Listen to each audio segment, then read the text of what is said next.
Alright, welcome back to some more easy blues harmonica. We're going to stay with our minor pentatonic scale. Got a slow blues, and I want you to play something like this. Have a listen.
Alright, so how did I learn to do that? Now, it's not important what I played then, and it's not important to copy what I was doing. I just wanted to have a bit of an example. And that's the sort of thing that I learned to do by doing these scale exercises. So I always have an aim in mind. And remember how like last week I was saying, for the one chord, I like to sort of do this pattern. And then for the four chord, I suggested this pattern. And I said at the time, I didn't have time to move through the scale and get back to the one of the chords, so I just jumped across on that lesson. But there was also I was also thinking about the rhythm, because rhythm's really important. And I basically wanted to get this, to get those two to sound very close together. So I was more focused on the rhythm than moving through the scale. So for a target, like for a goal, I like to do this exercise, which is it's a nice slow blues, gives you plenty of time to move through the scale, and I basically want to move like sequentially through the scale. So where we're aiming is we're aiming to be able to play the root note of the chord on the chord changes, on the first beat of the bar, and so we're just going to move through the scale slowly like.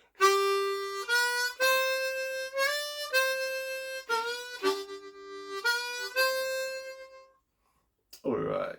So this slow blues, most slow blues have what's called a fast change. So instead of first four bars being the one chord, it's the one chord, then it's the four chord, one chord, one chord. Then four chord, one chord, 5, 4, I always do that, 1, and this also has the 5 again at the end. So we're going to play this together. We'll get our backing track going. I just want to do it once through together. So we're really going to focus on just moving slowly through our scale. We're going to start on one draw, and we're going to move up the scale and then move back down through the scale when we need to, so that we can get to our root notes of our chord changes. So let's have a go. I'll put a little backing track on here.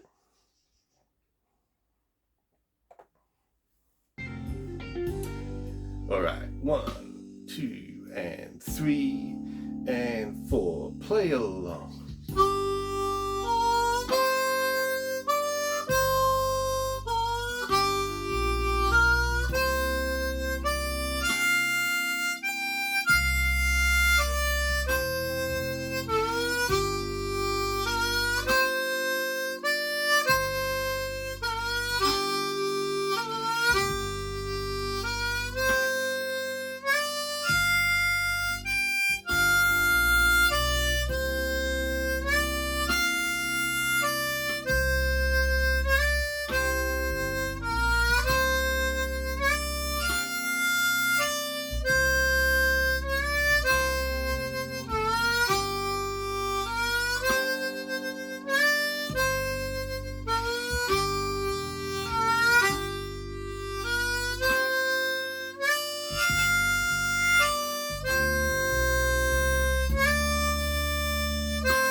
right.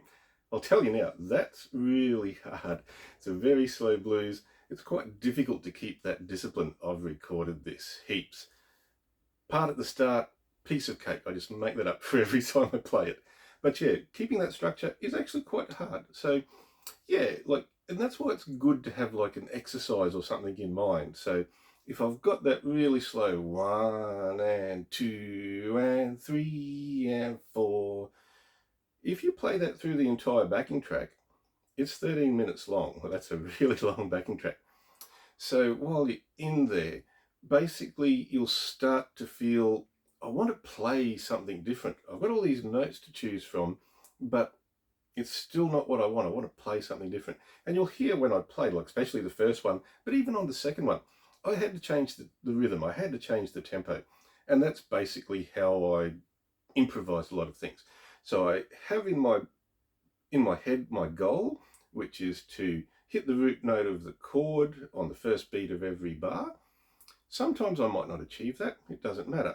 But like, is it because you made an error? Or you thought to yourself, no, I don't want to play that note first.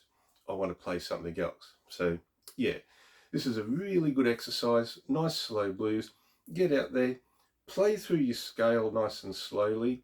And yeah, when you start to feel it, and I'm pretty sure that you will, change your rhythm a little bit. Just like I sort of did in the first example. I tried really hard in that first example to just use the scale and try and hit the root notes at the start of every bar. I think I might have missed one, but I stayed pretty close in the scale. So yeah, get out there, have a go at that. It's a lot of fun, so have a good time.